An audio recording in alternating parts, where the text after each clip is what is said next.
The screen of my phone glowed in the darkness of my Denver apartment, illuminating the wreckage of what should have been the happiest day of my sister's life.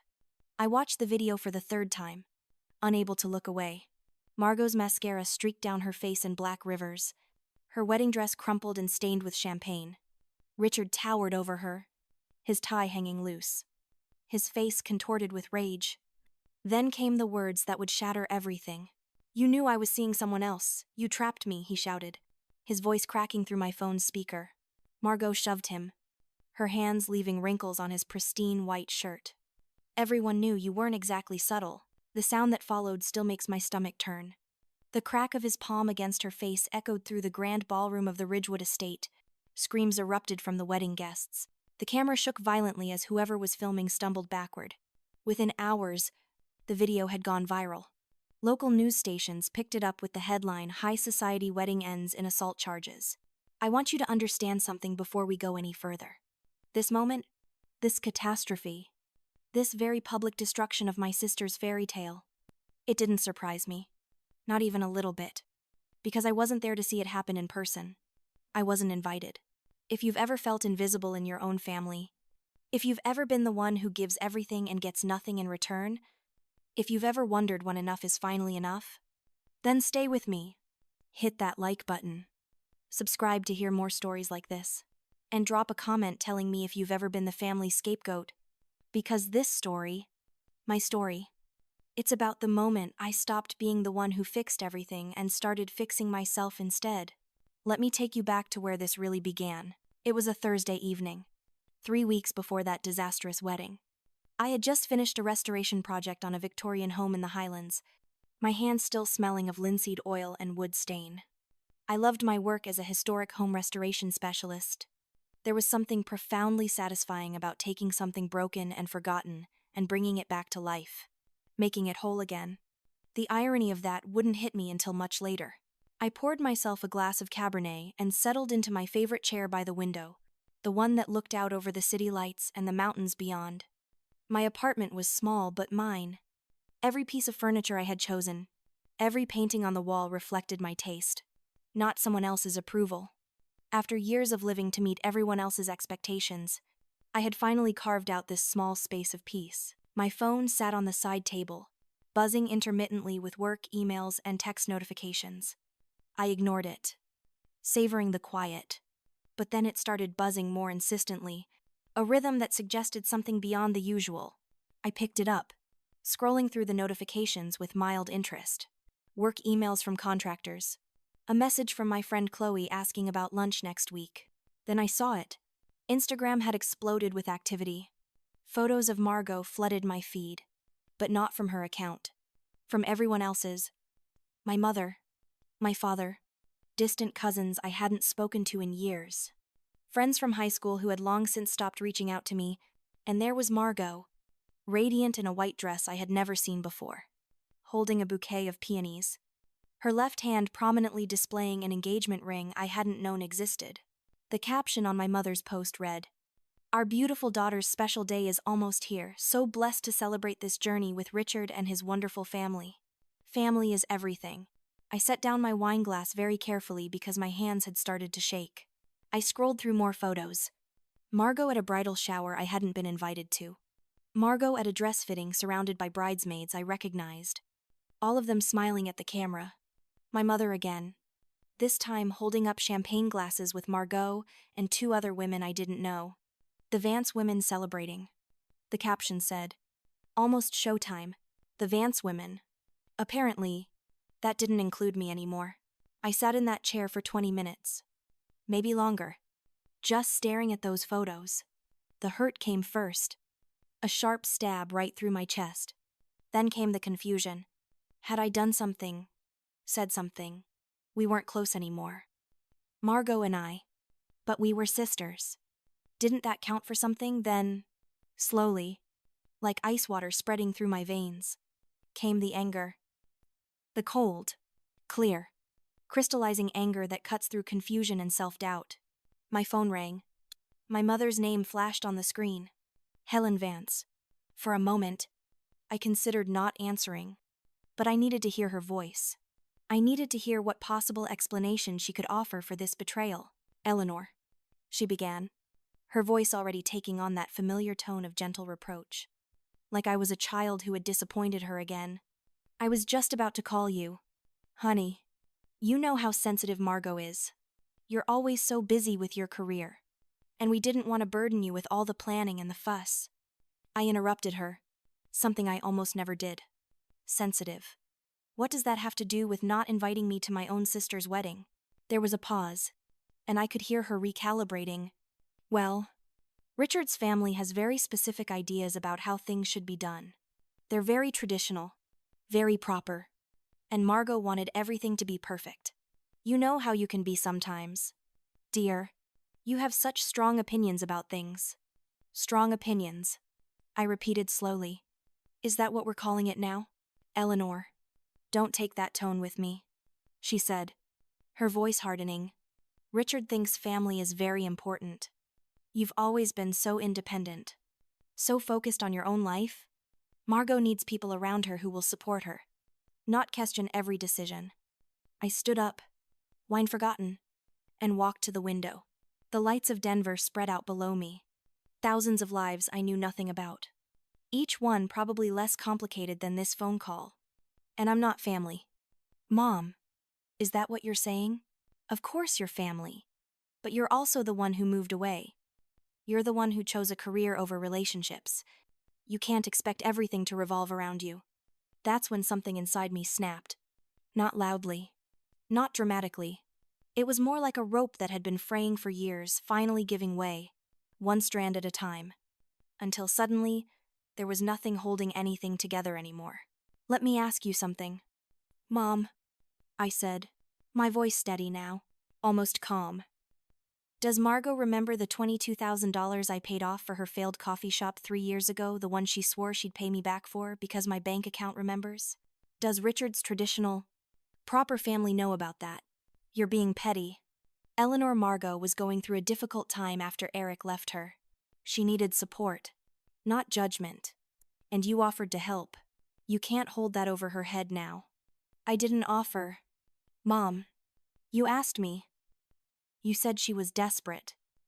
You said her credit was ruined and the creditors were threatening legal action. You said you and Dad couldn't afford to help her.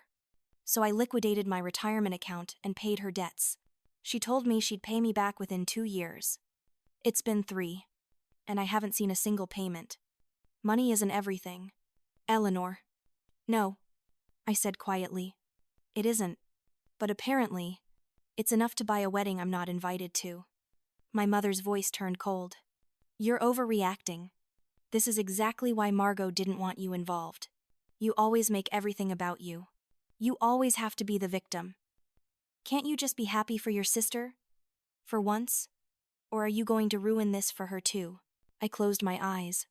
In that moment, I could see so clearly how this pattern had played out my entire life. Margot needed something. My parents couldn't or wouldn't provide it. They came to me. I gave. Margot took. Nothing changed. And when I finally asked for basic consideration, basic inclusion, I was the problem. I was the one making it difficult. I was the one who needed to be more understanding. I'm not trying to ruin anything. Mom, I said, and I meant it. But I'm also not being erased from this family, like I never existed. You want me to be happy for Margot, fine.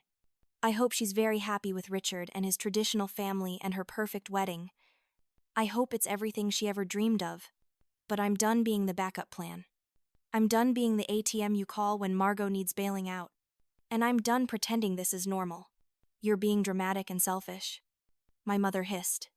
After everything we've done for you. I laughed then. A sound that surprised me with its bitterness. What exactly have you done for me? Mom, name one thing. One single thing you've done for me in the last 10 years that wasn't about asking me to fix something for Margot or help you with something you couldn't handle. One thing. Silence. That's what I thought. I whispered. I wasn't forgotten. Mom. I was erased. I ended the call before she could respond. My hands weren't shaking anymore. I felt cold, but also strangely clear. Like I had been walking through fog my entire life and suddenly the sun had burned it away. I could see everything now. Every manipulation. Every guilt trip. Every time I had been expected to sacrifice something for Margot, while she sacrificed nothing for anyone. I opened my Instagram again and systematically unfollowed every member of my immediate family. My mother, my father, Margot. It felt like cutting strings. Like a marionette suddenly realizing she could stop dancing to someone else's tune. I didn't block them. I didn't make a scene. I just quietly removed their access to my life. Then I poured another glass of wine, turned off my phone, and sat in the silence of my apartment, looking out at those city lights. For the first time in as long as I could remember, I didn't feel guilty. I didn't feel like I had done something wrong. I felt free. But freedom, I was about to learn, comes with a price. The next morning, I woke up with a strange sense of resolve. I had spent most of my adult life trying to be what my family needed me to be. The responsible one, the stable one, the one who cleaned up everyone else's messes. I had convinced myself that this was love, that this was what family did for each other. But love, real love, doesn't erase you. It doesn't ignore you. It doesn't invite everyone except you to the most important events and then gaslight you into thinking you're overreacting. I made coffee and checked my phone.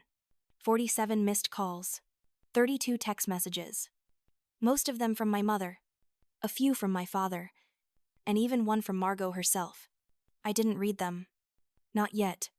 I needed to stay in this clarity. This new space I had found, where my own feelings mattered. Instead, I called my friend Chloe. The one person in my life who had consistently told me the truth, even when I didn't want to hear it. She answered on the first ring. "Tell me you finally told them to go to hell," she said without preamble. I laughed. The first genuine laugh I'd had in days. Not in those exact words, but close enough. "Thank God. Elle, I've been watching you set yourself on fire to keep them warm for years." What happened? I told her everything. The Instagram photos. The phone call with my mother. The casual erasure of my existence from my sister's wedding.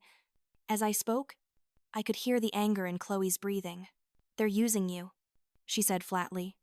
"They have been for years. Margot gets to play the delicate princess who needs constant saving. Your parents get to be the heroes who facilitate it. And you get to be the workhorse who pays for everything and asks for nothing in return. And the second you ask for basic respect, basic acknowledgement that you exist, you're the villain." "I know," I said quietly. "I think I've always known. I just didn't want to see it." "So what are you going to do now?" I thought about that question. What was I going to do? I think I'm going to visit them. I think I need to have this conversation face to face. They need to see that I'm serious. "Do you want me to come with you?" Chloe asked immediately. "No," I said. "This is something I need to do alone." The drive to my parents' house in Boulder took 45 minutes. It felt like driving into my past. Every mile marker. A reminder of the girl I used to be. The one who believed that if she just tried hard enough, sacrificed enough, loved enough, her family would finally see her, value her, choose her. The house rose up before me. A beautiful Victorian painted in pale blue with white trim. I had helped restore parts of it 5 years ago, spending weekends repairing the wraparound porch, refinishing the original hardwood floors, updating the plumbing. My father had promised to pay me for the materials at least, but that promise had evaporated when Margot's second business venture failed and they needed to help her with rent. I parked on the street and sat there for a moment, gathering my courage. Through the front window, I could see my mother moving around inside. My father's car was in the driveway, so he was home too. There was no avoiding this conversation. I walked up the front steps, noticing how the porch boards I had replaced were already starting to rot again from lack of maintenance. I knocked instead of using my key. That felt important somehow. I wasn't walking into my childhood home anymore. I was a guest, possibly an unwelcome one. My father answered the door. Thomas Vance looked older than his 62 years. His hair more gray than I remembered. His shoulders slightly stooped. He looked at me with something like apprehension in his eyes. "Debbie," he said, using my childhood nickname. "Honey, this is a surprise." I didn't correct him about the name. "Not yet. Is Mom here? We need to talk." He hesitated. then stepped aside. She's in the kitchen. I'll. Oh. I'll let her know you're here. He disappeared down the hallway. And I stood in the foyer I knew so well. Everything looked the same but felt different. The family photos on the wall told a story I suddenly saw with new eyes. Margot at her high school graduation. Margot at her first wedding to Eric. Margot with her 2 children. My mother and father smiling at various holidays. Me, I was in exactly 2 photos. One from my college graduation, where I stood stiffly between my parents, and one from a Christmas 10 years ago, where I was barely visible in the background. Eleanor. My mother's voice came from behind me. I turned to see her standing in the doorway to the kitchen, wiping her hands on a dish towel. She looked composed, her hair perfectly styled, wearing the pearls she saved, for when she wanted to appear dignified. I didn't expect you to just show up like this. You could have called. I did call. Mom. Last night, you told me I was being dramatic and selfish. She waved her hand dismissively. Well, you were upset. We both said things we didn't mean. Come have some coffee. I made cinnamon rolls this morning. It was such a perfectly normal invitation. As if nothing had happened. As if I hadn't been excluded from my sister's wedding. As if she hadn't spent the previous night defending that exclusion. This was her pattern. I realized. Smooth things over. Pretend nothing was wrong. Make me feel like I was the one making a big deal out of nothing. I don't want coffee. Mom, I said, staying rooted in the foyer. I want the truth. Why wasn't I invited to Margot's wedding? My mother sighed. The kind of long-suffering sigh that suggested I was being tedious. I explained this to you last night. Margot wanted a small, intimate ceremony. She was concerned about making Richard's family comfortable. You know how opinionated you can be. Dear. She didn't want any drama. Opinionated. I repeated. You mean I told her that Richard seemed controlling when she introduced him? You mean I asked questions about why he insisted she quit her job when they got engaged? You mean I noticed that he always seemed to isolate her from her friends? That kind of opinionated. My father emerged from wherever he had been hiding. Eleanor. Let's not do this. Your sister is happy. Richard is good for her. He's stable. He has a good job. His family is well connected. Can't you just be supportive? Did he tell Margot to exclude me? I asked directly.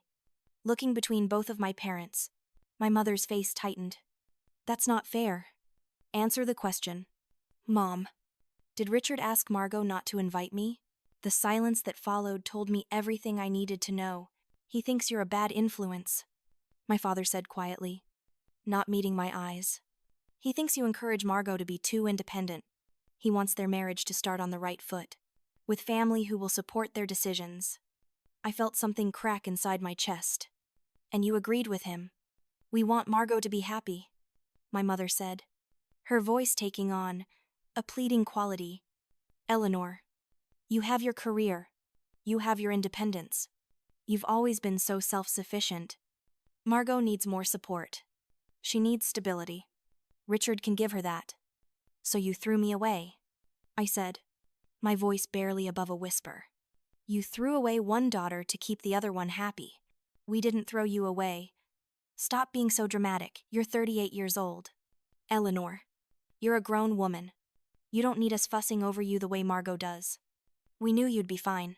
Because I always am. Right, I said, feeling tears prick at my eyes but refusing to let them fall. Because I'm the strong one. The one who doesn't need anything. The one who just quietly pays Margot's debts and fixes your house and never asks for anything in return. So it's okay to exclude me. It's okay to erase me. Because good old Eleanor, she'll be fine. That's not what I meant. My mother started, but I held up my hand. No. Mom, that's exactly what you meant. And you know what? You're right. I will be fine. Because I'm done.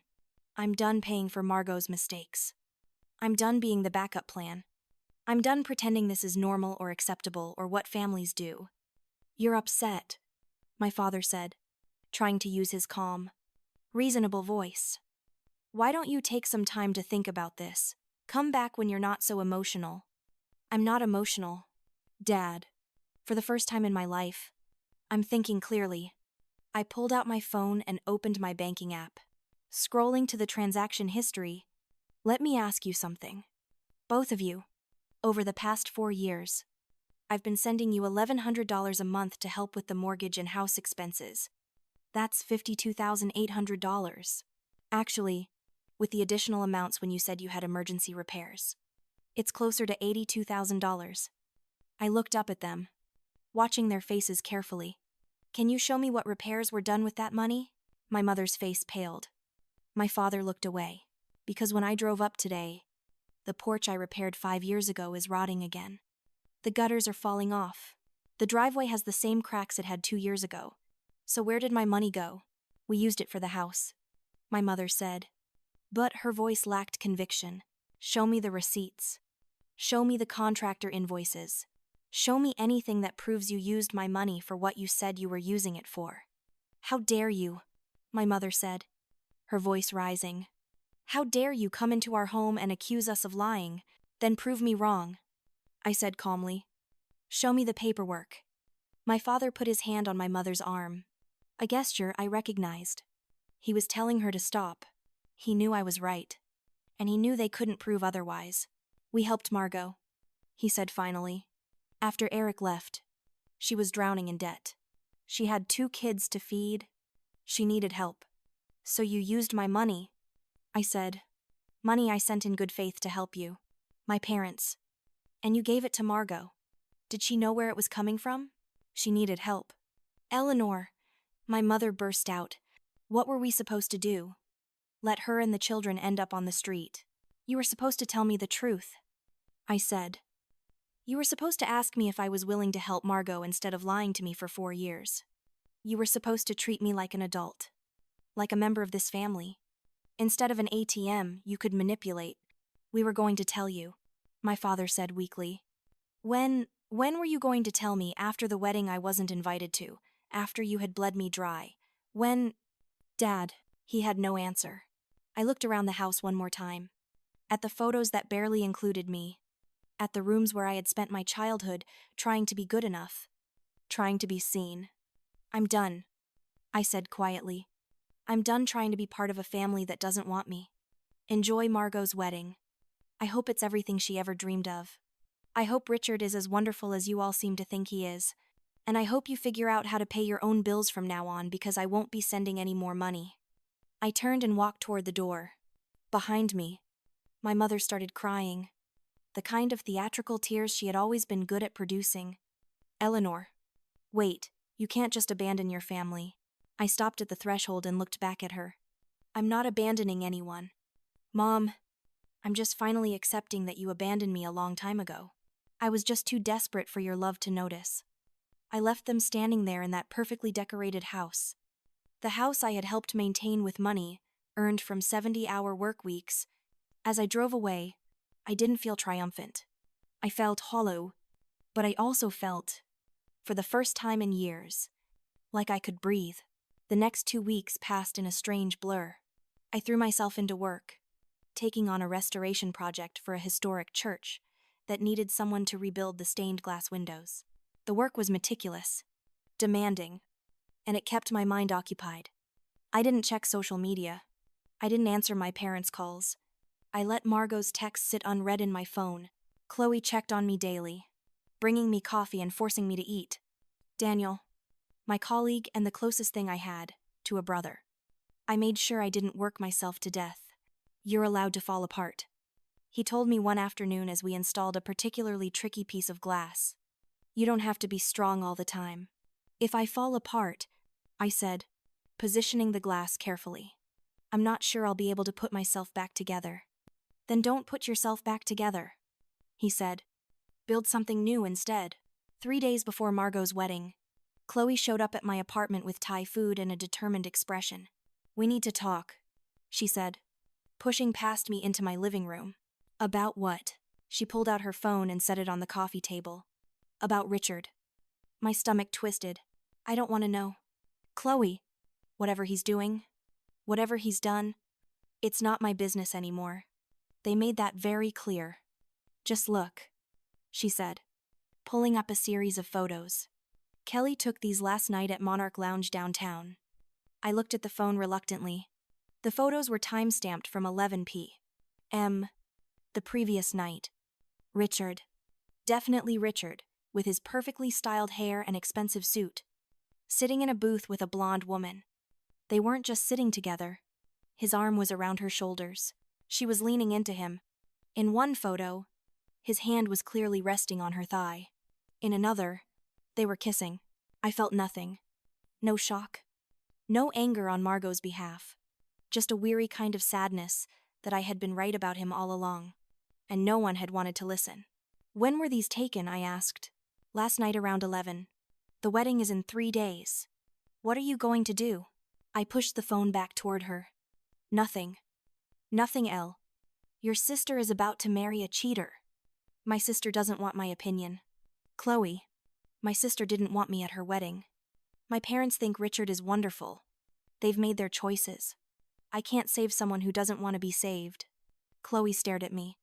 This isn't you. You're the person who fixes things. You're the person who helps people even when they don't deserve it.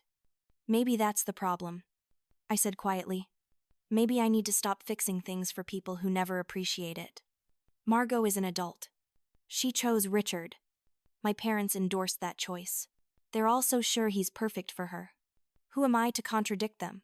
I'm just the opinionated sister who makes everything difficult. You're not really going to let her marry him without saying anything. I met Chloe's eyes. I'm not letting her do anything. She's making her own choices. I tried to warn her months ago when she first brought him around. I told her I thought he was controlling. I told her it was a red flag that he wanted her to quit her job. Nobody wanted to hear it. In fact, that's probably why I'm not invited to the wedding. So no, I'm not going to say anything, because she won't listen, and I'll just be the villain again. Chloe gathered up her phone and the untouched Thai food. I don't know if I agree with this, but I understand it. Just promise me something. What? Promise me you won't regret this when everything falls apart. I thought about that. Would I regret it? Would I feel guilty when Margot's perfect wedding turned out to be built on sand? I don't think I will, I said honestly. I think the only thing I regret is how long it took me to realize I can't save people from themselves. The night before Margot's wedding, I sat in my apartment with a book I wasn't really reading. My phone was on silent, face down on the table. I had learned my lesson about checking social media during family events I wasn't invited to. The book was a mystery novel. Something about a detective solving a cold case, and I was on the same page I'd been on for 20 minutes. The wedding was tomorrow at 2 p.m. at the Ridgewood Estate, one of the most expensive venues in Colorado. My parents had probably taken out a loan to afford it. Or more likely, they had convinced Margot to put it on credit cards she couldn't pay off. And when those bills came due, they would probably call me. Except this time, I wouldn't answer. I poured myself a glass of wine and took it out onto my small balcony. The Denver skyline glittered in the autumn evening, and somewhere out there, Margot was probably having her bachelorette party or getting a facial or doing whatever brides do the night before their wedding. Was she thinking about me? Did she feel even a moment of guilt that her only sister wouldn't be there? Or had they all successfully convinced themselves that my absence was my choice? My fault. My problem. I raised my glass to the city lights. Here's to new beginnings. I whispered to no one. Here's to letting go. I slept better that night than I had in weeks. Saturday afternoon came and went. I worked in my apartment, organizing my tax receipts and responding to emails from potential clients. At 2 p.m., I paused and looked at the clock. Right now, Margot was walking down the aisle. Right now, she was promising to love and cherish Richard, the man who was probably already thinking about the blonde woman from Monarch Lounge. Right now, my parents were watching their daughter get married, and they weren't thinking about me at all. I felt a twist of pain, but it was distant now, like an old injury that aches when it rains. Present but manageable. By 6 p.m., I was deep into a project proposal when my phone started buzzing. Not just once, continuously, over and over, like a swarm of bees had taken up residence in the device. I tried to ignore it, but the buzzing didn't stop. Finally, I picked it up. 53 missed calls, 79 text messages, voicemails stacking up faster than I could count them. Something had happened. My first thought was that someone had died. My second thought was that I didn't care. Whatever crisis had erupted, they had made it clear I wasn't part of the family. They couldn't exclude me from the good times and then demand I show up for the bad. But curiosity is a terrible thing. I opened my text. The first one was from Daniel, holy hell. L. Turn on your TV. Channel set. Then Chloe. You're not going to believe this. Call me now. Then a number I didn't recognize. Is this Eleanor Vance? This is Teresa from high school. I am so sorry about what happened at your sister's wedding. I hope she's okay. My hands started shaking. I opened my laptop and searched for local news. The first headline made my breath catch. High society wedding ends in violence, groom arrested for assault at Ridgewood Estate. Below it was a thumbnail image of Margot in her wedding dress, mascara running down her face, and Richard standing over her with his hand raised. I clicked on the video. It had been posted to Twitter 2 hours ago and already had over 1 million views. Someone had been filming the reception when everything went wrong. The video started mid-argument. Margot and Richard were standing near the head table, and even with the shaky camera work, I could see that Margot was crying. Her perfect wedding makeup was destroyed. Black streaks of mascara creating tracks down her cheeks. Richard's tie was loosened. His face flushed with anger or alcohol or both. You knew I was seeing someone else, Richard shouted, loud enough that the entire reception hall could hear him. The music had stopped. Guests were standing now, phones out, recording. You knew, and you trapped me anyway. You got pregnant on purpose. The camera zoomed in on Margot's face. She looked destroyed. Everyone knew. Richard, you weren't exactly subtle, but I loved you. I thought you'd change. Change? Why would I change for you? You're nothing. You're a broke single mother with 2 brats from another marriage. I did you a favor agreeing to this. That's when Margot shoved him, her hands leaving wrinkles in his pristine white shirt. Get away from me, the wedding's off, we're done. Richard grabbed her arms, shaking her. We're not done until I say we're done. I've invested too much in this relationship to let you ruin it now. Then came the sound I would never forget. The crack of his palm across her face echoed through the grand ballroom. Margot's head snapped to the side. She stumbled backward, tripping on her wedding dress. Screams erupted from the guests. The camera shook violently as whoever was filming either stumbled or ran toward them. The video cut off there, but the news article filled in the rest. Security had intervened. Police had been called. Richard had been arrested for assault. Margot had been taken to the hospital with a possible concussion. The wedding, obviously, had been canceled. I sat staring at my laptop screen for a long time. I should have felt vindicated. I should have felt that bitter satisfaction of being proven right. I had known Richard was wrong for her. I had said as much. I had been excluded from the wedding specifically because I had questioned him. But all I felt was sad. Sad for Margot, who had built her dreams on a foundation of sand. Sad that nobody had listened when I tried to warn them. Sad that my sister had been humiliated in front of hundreds of people. Her perfect day turned into a viral nightmare. My phone rang. My mother's number. I stared at it, watching it ring and ring until it went to voicemail. Then it rang again. And again. On the 4th call, I answered. Hello. Mom. Eleanor. Her voice was ragged with tears. Oh, thank God. Your sister needs you. She's asking for you, please. You have to come to the hospital. There it was. The request I had been waiting for. The moment when they realized they needed me after all. I was good enough to help in a crisis, just not good enough to invite to the wedding. I wasn't invited to the wedding. Mom, I said quietly, why would I come to the hospital? Because she's your sister, she's hurt. How can you be so cold? I'm not being cold. I'm being consistent. You all made it very clear that I wasn't part of this family anymore. That I was too opinionated, too difficult. I too much of a problem to include in Margot's special day. So why would I insert myself into this situation? Wouldn't that just make things worse? She needs you. My mother sobbed. Please. Eleanor, I know we made mistakes. But she needs you right now. I closed my eyes. This was the pattern. This was always the pattern. They used me when it was convenient and discarded me when it wasn't. and every time I went running back because somewhere deep inside, I still wanted them to love me. I still wanted to be enough, but I was done being enough for people who would never appreciate it. No, Mom, I said softly. She doesn't need me. She needs Richard. Remember the stable. Well-connected man you all thought was perfect for her. She needs the fairy tale wedding you all prioritized over having me there. What she needed was family who would listen when I tried to warn her about him. But nobody wanted to hear it. So I'm sorry. But I'm not coming to the hospital. I'm not cleaning up this mess. You all made your choices. Now you get to live with them. How can you be so cruel, my mother whispered. I'm not cruel. I'm just finally putting myself first. Tell Margot I hope she recover quickly. Tell her I hope she finds someone who actually deserves her. But tell her that I'm done being the person who fixes everything while being treated like I don't matter. You're just like your grandmother. My mother hissed. Selfish and cold and impossible to please. Maybe, I said. Or maybe I'm finally learning that I don't have to set myself on fire to keep other people warm. Goodbye. Mom. I hung up and turned off my phone. Then I poured myself another glass of wine and sat on my balcony, looking out at the city lights. I didn't feel cruel. I didn't feel cold. I felt, for the first time in my entire life, at peace with my own boundaries.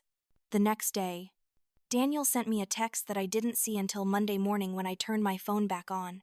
Some families only value you when they need you to fix their mistakes. Trust me. I know. You made the right call. He was right. But knowing you made the right call doesn't make it hurt any less. For the next week, I stayed off social media entirely. The video of Margot's wedding had gone viral, spawning think pieces about domestic violence, toxic relationships, and the pressure women face to marry well. Margot herself had become a reluctant symbol of survival, though from what I gathered from Chloe's updates, she was devastated and hiding in my parents' house. I felt guilty about that, which surprised me. Not guilty enough to reach out, but guilty enough that it sat in my stomach like a stone. Was I being too harsh, too unforgiving? These were the questions that kept me up at night, staring at my ceiling, wondering if I was really doing the right thing. Chloe came over with pizza on Thursday, letting herself in with the spare key I had given her years ago. She found me on the couch, wrapped in a blanket, watching a restoration show and taking notes.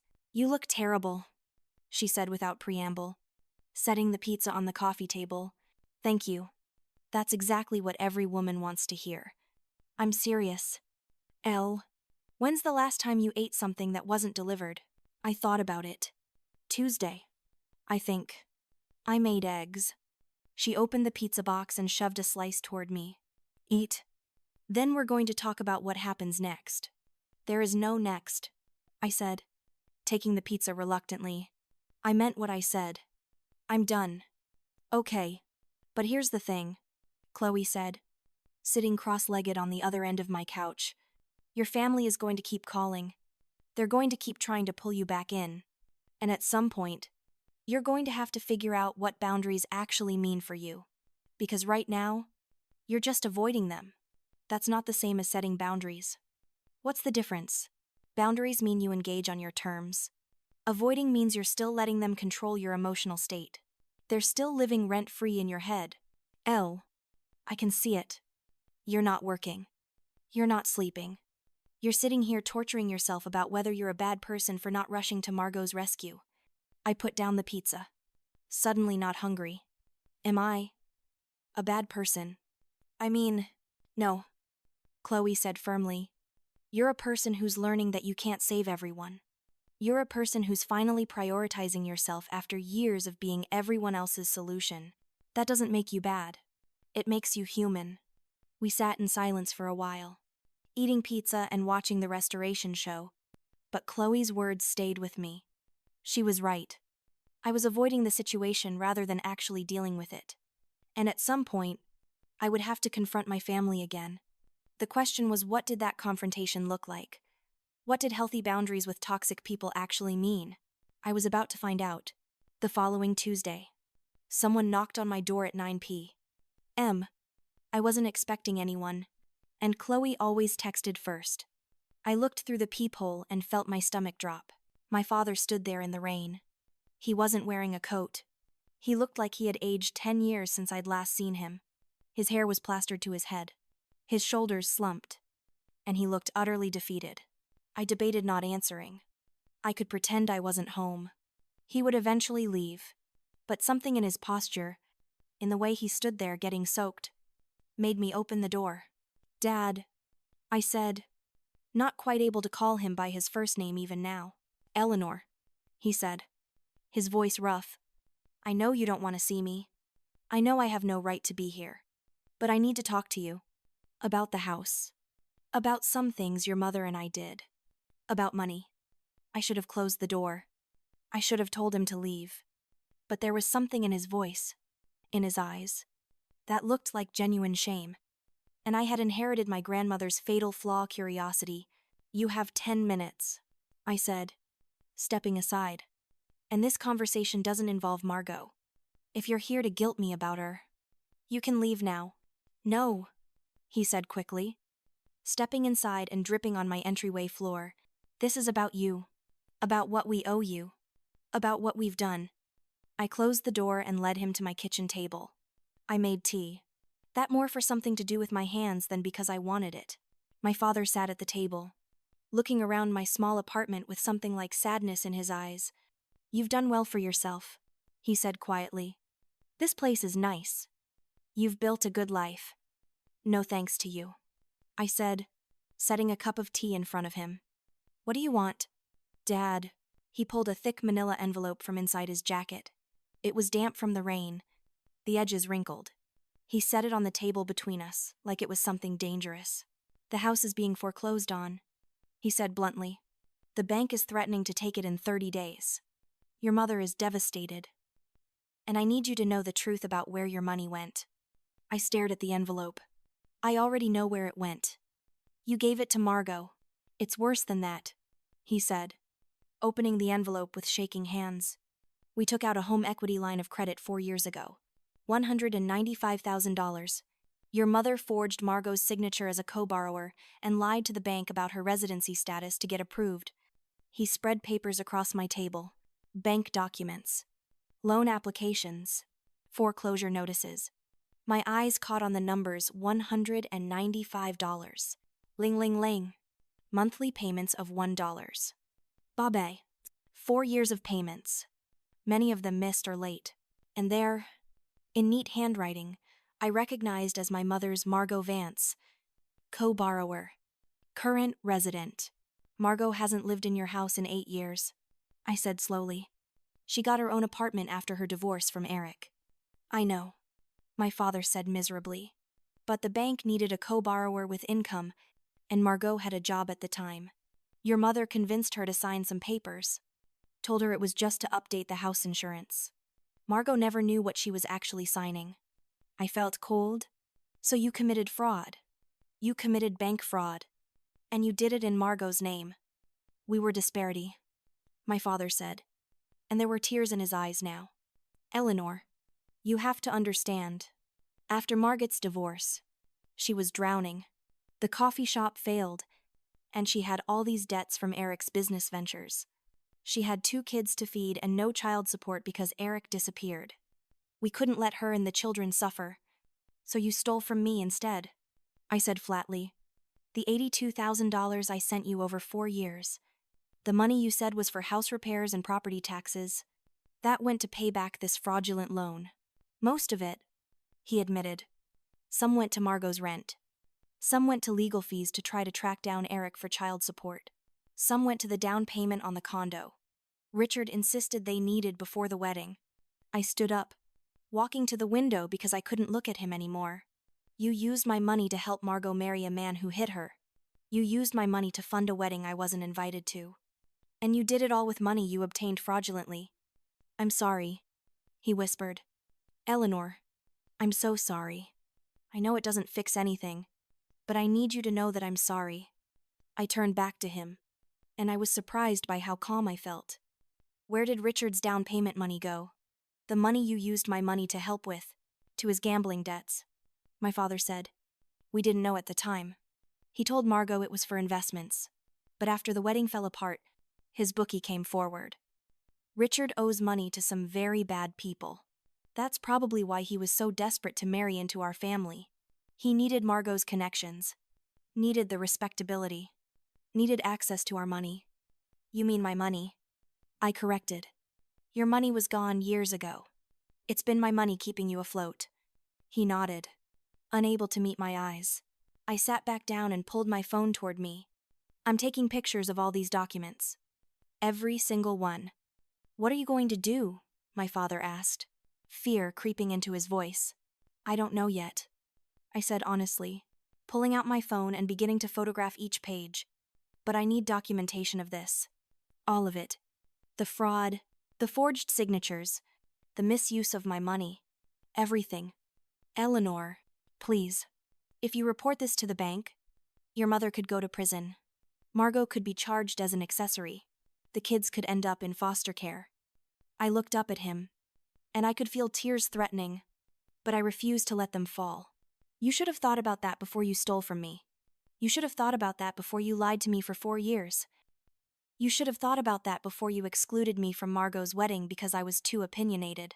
Too difficult. Too much trouble. But you know what the real problem is, Dad. You thought I would let you get away with it. You thought I would find out eventually, and I would be angry. But I would ultimately let it go because that's what I always do. I always clean up the mess. I always make it okay. I always sacrifice myself so everyone else can be comfortable. I finished photographing the documents and pushed the stack back toward him. But I'm done sacrificing. I'm done being the invisible daughter who only matters when there's a crisis to fix or a bill to pay. I'm done setting myself on fire to keep all of you warm. What do you want from us? He asked desperately. Just tell me what you want, and we'll do it. I want you to leave. I said, I want to take these documents to a lawyer and figure out my options, and I want you to understand that I'm not your ATM anymore. I'm not Margot's backup plan. I'm not your emergency solution. I'm a person. I have value, and I deserve to be treated like I matter. My father stood slowly, leaving the envelope on my table. Keep them, he said. You deserve to know the truth. All of it. And Eleanor. I looked at him. I know I failed you. I know I chose wrong. Over and over again. Your mother and I. We got so caught up in trying to save Margot that we never stopped to think about what we were doing to you. And I'm sorry. I know it's not enough. But I'm sorry. He walked to the door, then paused with his hand on the knob. Your grandmother would be proud of you. You know, she always said you were the strong one, the one who would figure out how to save herself. Then he was gone, leaving puddles of rainwater on my floor and an envelope full of evidence on my table. I sat there for a long time, looking at those documents. My first instinct was to call the police, to report the fraud, to let the full weight of the law come down on my parents' heads. They deserved it. They had stolen from me, lied to me, manipulated me. But there were children involved, Emma and Lucas. Margot's kids were 7 and 5 years old. They were innocent in all of this. If I reported the fraud and my mother went to prison, if Margot lost her housing, if the family imploded completely, those kids would suffer. I picked up my phone and called Daniel instead of the police. I need advice, I said when he answered. Legal advice. What happened? He asked. Immediately alert. I told him everything. The fraudulent loan, the forged signatures, the missing $82,000. As I spoke, I could hear him typing, taking notes. Okay, he said when I finished. First, you're right to document everything. That's smart. Second, you have options. You can report this to the bank and the authorities, and they'll investigate. Given the amount of money involved and the deliberate fraud, there would likely be criminal charges. Your mother would probably face jail time. But you can also use this as leverage to get what you actually want, which I'm guessing isn't to send your mother to prison. I don't know what I want. I admitted. I'm so angry, Daniel. But I also don't want to destroy what's left of this family. What if it's already destroyed? He asked gently. What if it's been destroyed for years, and you're just now seeing it clearly? I thought about that. He was right. The family I had been trying to preserve, trying to be part of, it didn't actually exist. It was a fantasy I had been clinging to. A hope that if I just tried hard enough, sacrificed enough, they would finally see me. Love me. Choose me. I need to think about this. I said finally. Can you recommend a lawyer? Someone who specializes in financial fraud? I'll send you 3 names. He said. L. Whatever you decide, make sure it's what you want. Not what you think you should do. Not what would make you the good person or the forgiving person. What do you actually want? After we hung up, I sat with that question. What did I want? I wanted acknowledgement. I wanted them to admit what they had done. To stop pretending it was anything other than theft and betrayal. I wanted an apology that wasn't followed by excuses. But more than that, I wanted peace. I wanted to be able to think about my family without feeling this crushing weight of resentment and hurt. I wanted to move forward without them having power over my emotional state. And I knew that pressing criminal charges would give me justice. But it wouldn't give me peace. 2 days later, I sent a text to my mother, my father, and Margot. We need to meet. All of us. Saturday at 2 p.m. at my apartment. No excuses. My mother responded immediately, "What is this about?" I didn't answer. If they wanted to know, they could show up. Saturday arrived, with the weight of an impending storm. I spent the morning cleaning my already clean apartment, arranging and rearranging the documents on my kitchen table. I had invited my Aunt Rosa, my father's sister, to be there as a witness. She was the only family member who had ever treated me fairly, who had seen the dysfunction and quietly tried to support me through it. Rosa arrived first, 30 minutes early. She took one look at my face and pulled me into a hug. "Whatever happens today," she said, "remember that you deserve better than what they've given you." My parents arrived 15 minutes early, looking anxious. Margot came with them, her face still showing faint bruises from the wedding disaster. She looked smaller somehow, like life had finally knocked some of the entitlement out of her. They stood awkwardly in my living room, not quite sitting until I gestured to the couch. I took a chair across from them. The documents spread on the coffee table between us, like evidence at a trial. "Thank you for coming," I said, keeping my voice level. "I'm sure you're wondering why I asked you here." My mother opened her mouth, probably to make some comment about the drama or how I was overreacting, but I held up my hand. "No," I said firmly. "For once, you're going to listen to me talk. You're going to hear what I have to say, and you're not going to interrupt until I'm finished." The room fell silent. I picked up the first document, the home equity loan application. "This is a loan for $195,000 that Mom and Dad took out 4 years ago, listing Margot as a co-borrower and claiming she lived in the house. That was a lie." "Margot, did you know you were listed as a co-borrower on this loan?" Margot's eyes went wide. "No. Mom told me I was signing insurance papers." "So that's fraud," I said calmly. "Forging someone's signature on a loan document is fraud. Lying about residency to secure a loan is fraud. Both of these are federal crimes." My father started to speak, but Rosa put her hand on his arm. Silencing him, I picked up the next document. Bank statements showing regular transfers from my account to my parents' account. "This is $82,000 that I sent to you over 4 years. You told me it was for house repairs and property taxes. That was a lie. It went to pay back this fraudulent loan and to fund Margot's lifestyle." I picked up another document. Receipts and invoices I had requested from a lawyer. And this is proof that very little actual house repair happened during those 4 years. "You used my money for everything except what you said you needed it for." Finally, I picked up a breakdown that Daniel had helped me create. This is where my money actually went. Margot's rent $28,000. Legal fees for her divorce $11,000. The down payment on the condo Richard wanted $15,000. Payments on Margot's failed coffee shop loan $22,000. And $6,000 in miscellaneous expenses I can't even trace. I set down the papers and looked at each of them in turn. "You stole from me. For 4 years. You systematically stole from me while telling me I was helping the family. And when I found out and expressed even the smallest hurt about being excluded from Margot's wedding, you told me I was dramatic, selfish, and difficult." "Eleanor," my mother started, her voice choked with tears. "We didn't mean to." "Stop," I said. "I'm not finished. You want to know what hurts the most? It's not even the money. Money can be replaced. What hurts is that you thought so little of me, valued me so little, that you actually believed I wouldn't matter if I found out. You thought you could exclude me, use me, lie to me, and I would just accept it because I always have. Because I'm strong Eleanor.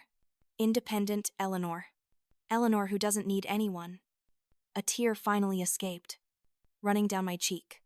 But I did need you. I needed my family. I needed to matter to you. And you made it very clear that I only mattered when you needed something from me. Margot was crying now. And even my father looked like he might break. My mother sat frozen, her face pale. I could report this to the authorities. I continued. The lawyer I consulted said, I have more than enough evidence for criminal prosecution. Mom could go to prison. The house would be seized. Margot could be charged as an accessory, though she might avoid jail time since she was also a victim of Mom's fraud. My mother gasped. You wouldn't. Why not? I asked coldly. You didn't hesitate to steal from me. Why should I hesitate to protect myself? Because we're family, my mother cried. Because families forgive each other, families also don't steal from each other. I shot back. Families don't lie to each other. Families don't exclude each other and then expect forgiveness when they need something. Rosa spoke up for the first time. Helen, be quiet. Let Eleanor finish. I took a deep breath. I'm not going to report you to the authorities. Not yet. But here's what's going to happen. You're going to sell the house. All of it.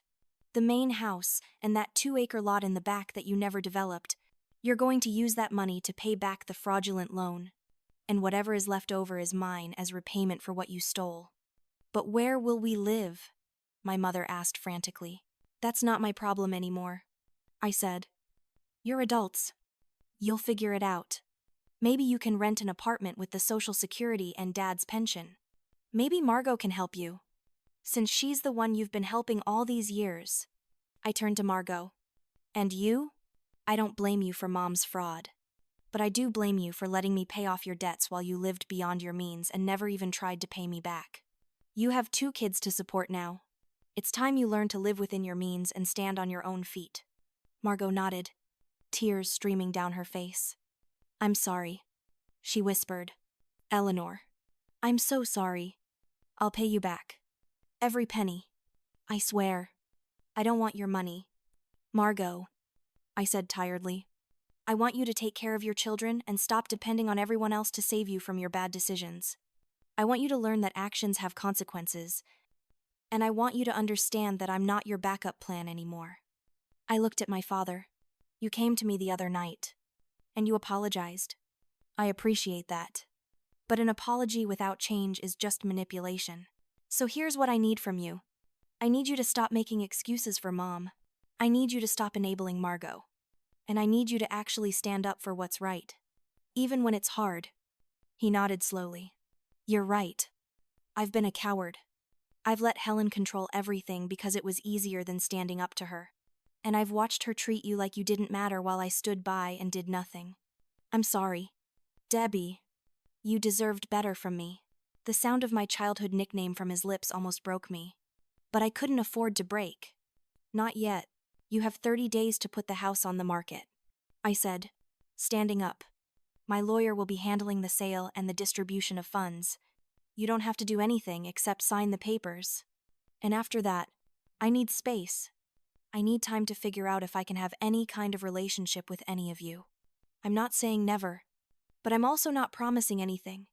My mother finally spoke, her voice shaking. How can you be so cruel? After everything we've done for you, I laughed. A bitter sound that surprised even me. Everything you've done for me, name one thing. Mom. One single thing you've done for me in the past 10 years that wasn't followed by asking me for something in return. She opened her mouth, then closed it. She had no answer. That's what I thought. I said, You can see yourselves out. Rosa, can you stay for a minute? My parents and Margot filed out of my apartment in silence. When the door closed behind them, I finally let myself collapse onto the couch. Rosa sat beside me, pulling me into her arms as I cried.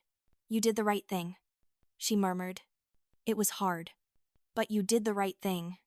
Then why do I feel so terrible? Because you're grieving, she said. You're grieving the family you thought you had, the family you wanted to have. But Eleanor, that family never existed. They've been using you for years. And you're finally strong enough to see it. She was right.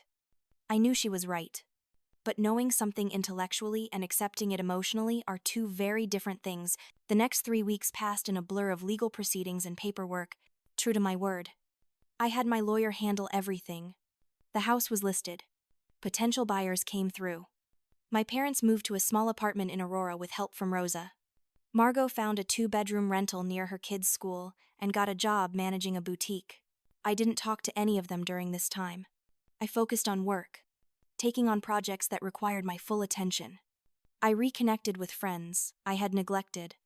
I started seeing a therapist who specialized in family trauma. In our second session, she asked me, "What do you want from your family?" I thought about that question for a long time. "I want them to see me," I finally said. "I want them to value me for who I am, not what I can do for them. And if they can't," she asked gently, "then I need to accept that and build a life without them." It sounded simple when I said it out loud, but actually doing it was one of the hardest things I had ever done. The house sold 3 weeks after it was listed. A young family with 2 kids bought it, excited about the Victorian architecture and the large lot. I felt a pang when I heard that, thinking about my childhood in that house, all the memories that lived in those walls. But I also felt relief. It wasn't my burden anymore. The sale brought in $420,000. After paying off the fraudulent loan and the outstanding mortgage, there was $115,000 left. My lawyer transferred it to an account in my name. I stared at that number in my bank account for a long time. It wasn't just the $82,000 they had stolen from me. It was more. It felt like payment for all those years of being invisible, of being valued only for what I could provide. But it didn't feel as good as I thought it would. 4 days after the sale closed, I got a text from Margot. "Can I see you? Just me. Not Mom or Dad. Please." I debated ignoring it. I had said I needed space. And I meant it. But there was something in that message, a vulnerability I hadn't heard from Margot in years, that made me respond Saturday at 2.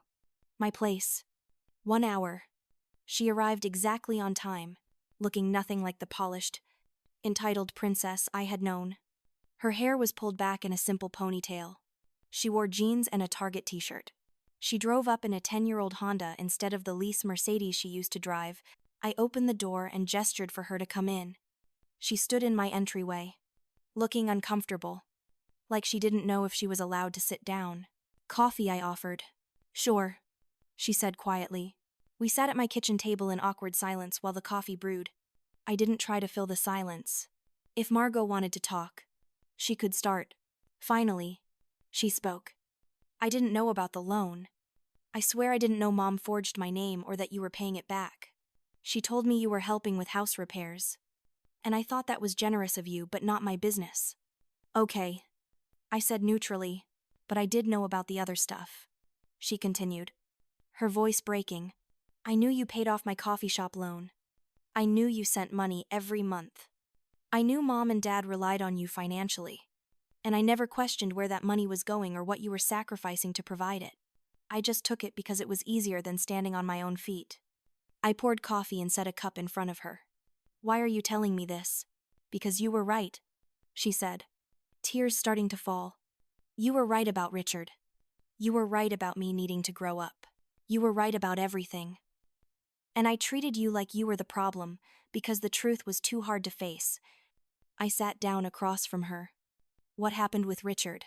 "He's in jail," she said flatly. "He violated the restraining order I got after the wedding. He came to my new apartment drunk and threatening. The neighbors called the police. He's facing assault charges, harassment charges, and apparently some gambling debts that might result in additional charges." "I'm sorry," I said. "And I meant it." "Are you?" she asked, looking up at me with red-rimmed eyes. "After what we did to you, after how we treated you, are you really sorry?" I thought about that question. "I'm sorry you're in pain. I'm sorry your kids are dealing with this. I'm not sorry that Richard showed his true colors before you actually married him." And I'm not sorry I wasn't there to be used as your emotional support through this crisis, because that's exactly what would have happened.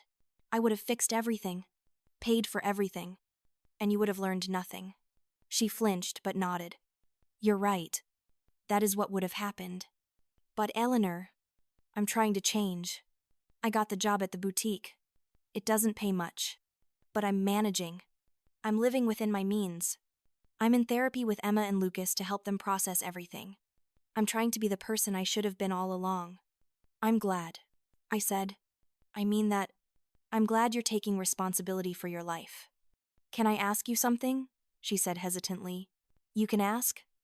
The money from the house sale. You got more than they took from you. Are you keeping all of it? I sipped my coffee, considering how to answer. I've thought about that a lot. And no, I'm not keeping all of it. I opened 2 college funds, one for Emma and one for Lucas. I put $50,000 into each account. When they turn 18, that money will be there for them to use for college or trade school or whatever they need to start their adult lives. Margot stared at me, her mouth open. After everything we did to you, you're doing that for my kids. I'm not doing it for you, I said clearly. I'm doing it for them. They didn't ask to be born into this mess. They didn't ask for their father to be violent, or their mother to be financially irresponsible, or their grandparents to be manipulative. They deserve a chance to break this cycle. And maybe having that education fund will give them options your generation didn't have.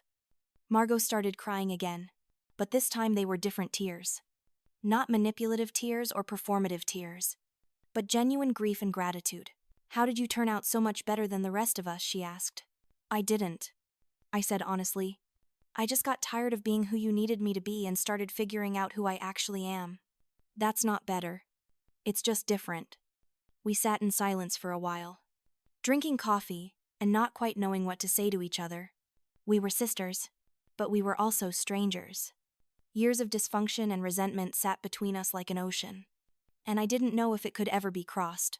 Can I see you again? Margot asked finally. Not often. I understand if you need space. But maybe once a month I could bring Emma and Lucas. They miss their aunt. I thought about that. Did I want to maintain a relationship with Margot? Could I trust her not to fall back into old patterns? Could I maintain boundaries while still being present? Let me think about it. I said. I'm not saying no, but I'm also not ready to say yes. I need more time. Margot nodded and stood to leave. At the door, she turned back. Eleanor, thank you. For the college funds. For not destroying Mom completely, even though you could have. For being better than all of us deserved.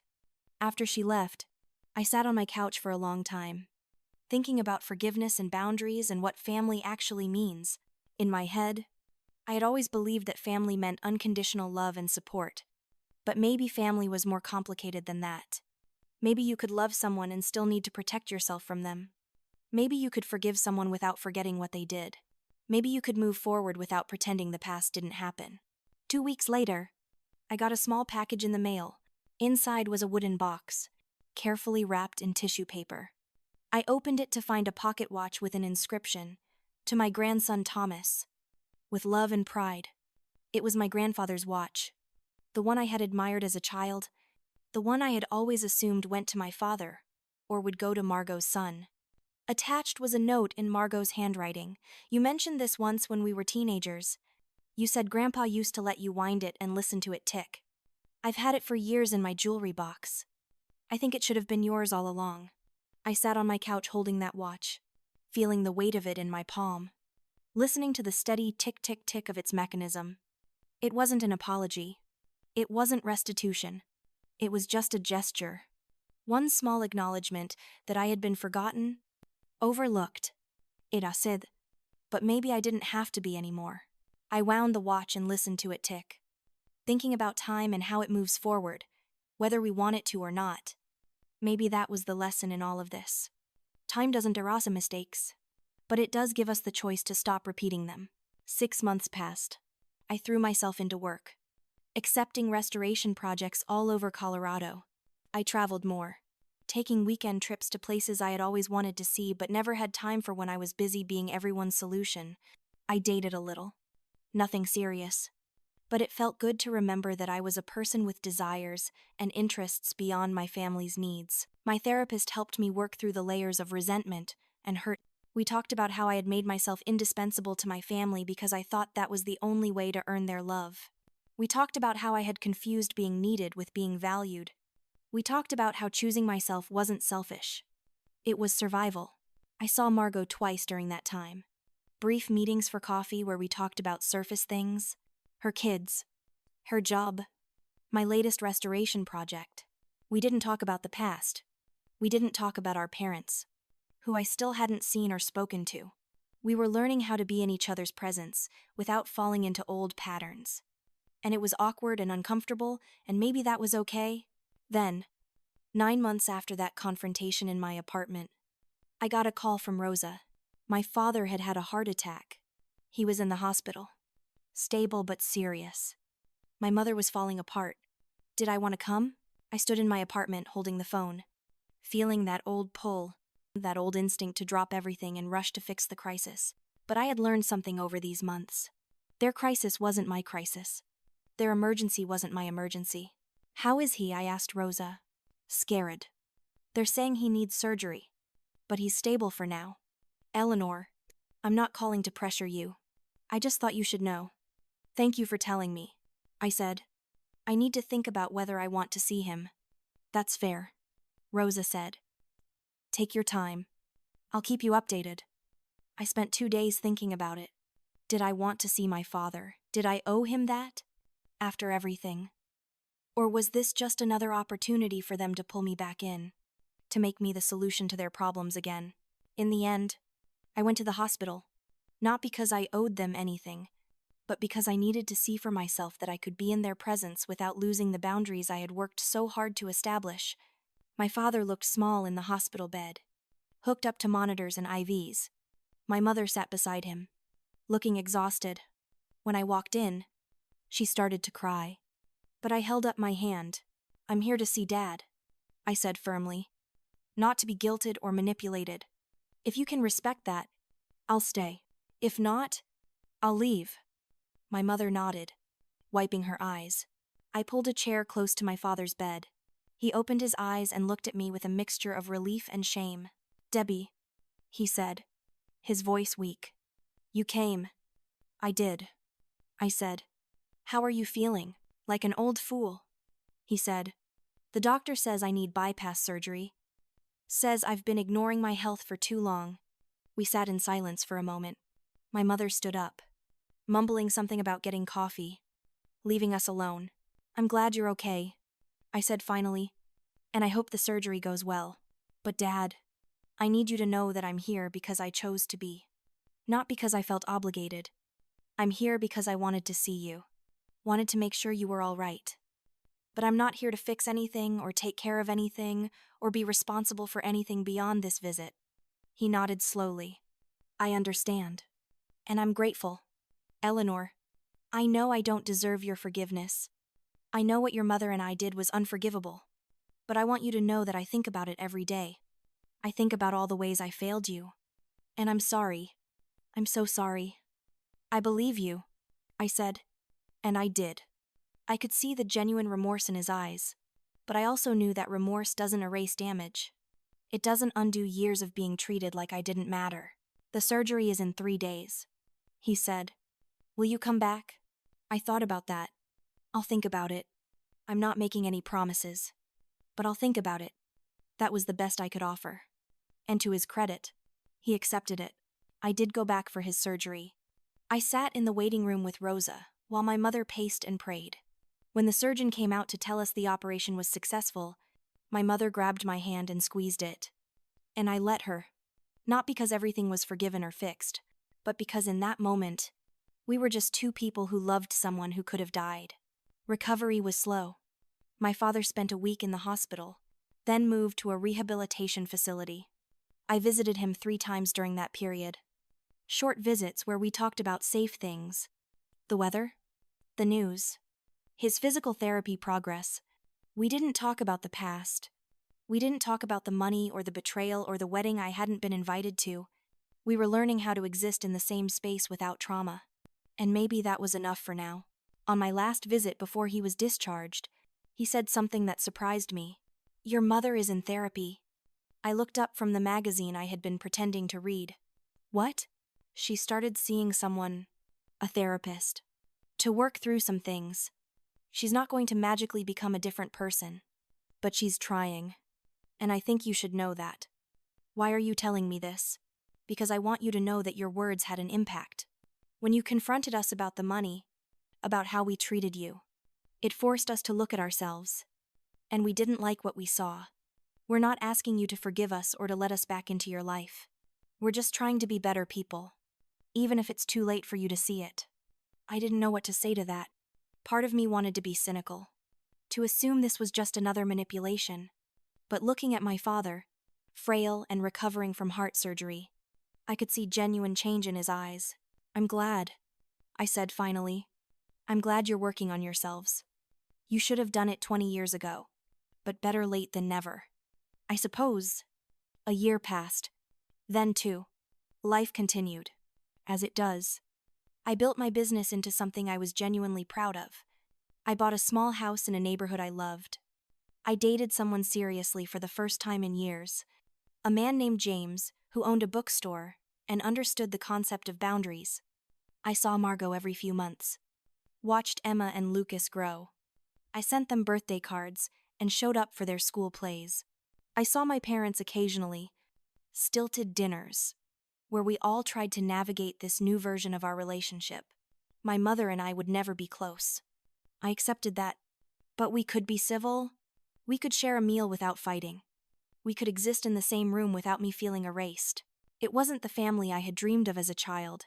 It wasn't the unconditional love and support I had craved for so many years. But it was real. It was honest. And most importantly, it was on my terms. One evening, I sat on the porch of my new house, watching the sunset paint the sky in shades of orange and pink. My phone buzzed with a text from Margot. "Thank you for everything you did for the kids. Emma just got her acceptance letter to CU Boulder. The college fund you set up made all the difference." I smiled, feeling something warm spread through my chest. Not quite forgiveness. Not quite reconciliation, but something close to peace. I had spent so many years thinking that love meant sacrifice, that family meant setting yourself on fire to keep others warm. I had equated being needed with being valued, and I had nearly destroyed myself trying to earn a place in a family that never seemed to have room for me. But I had learned something crucial over these years. The gentlest revenge is peace. Not the dramatic confrontation. Not the public exposure. Not even the justified anger. Just peace. Just the quiet certainty that you matter. That your needs are valid. That you don't have to earn your place in the world. I had learned that you can't save people who don't want to be saved. You can't love people into changing. You can't sacrifice yourself into significance. All you can do is set boundaries, protect your peace, and build a life that honors your own worth. Was I happy? Not always. Some days I still felt that old pull, that old instinct to fix things for people who wouldn't appreciate it. Some days I still felt lonely, still felt the absence of the family I had wished for. Some days I wondered if I had been too harsh, too unforgiving, too willing to walk away. But most days, I felt free. Free from the weight of expectation. Free from the burden of being everyone's solution.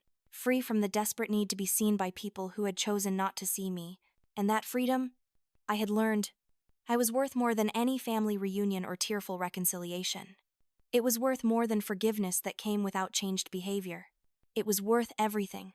I had stopped being the person who saved everyone else and started being the person who saved myself. And in doing that, I had finally found the one thing I had been searching for all along. I had found myself. So if you're reading this, if you're living this, if you're the one who gives everything and gets nothing in return, I want you to ask yourself something. When is enough finally enough? When do you stop setting yourself on fire to keep others warm? When do you start mattering to yourself as much as everyone else matters to you? Because the truth is, some people will only value you when they need something from you. Some families will only call when there's a crisis to fix or a bill to pay. Some relationships are built entirely on what you provide, not who you are. And you deserve better than that. You deserve to be seen. You deserve to be valued. You deserve to matter not because of what you can do, but because of who you are. The gentlest revenge is living well. It's setting boundaries. It's walking away from toxicity. It's choosing yourself when no one else will. It's building a life so full of peace and purpose that the people who tried to make you small become irrelevant. That's my story. That's how I went from being the forgotten daughter to being the woman who finally remembered herself. It wasn't easy. It wasn't always pretty. But it was necessary. And I would do it all again. Have you ever been the family scapegoat? Have you ever felt invisible in your own family? Drop a comment and tell me your story. Hit that like button if this resonated with you. Subscribe for more stories about finding yourself when you've been lost in other people's expectations, because you're not alone. And you deserve better. And sometimes, the bravest thing you can do is save yourself.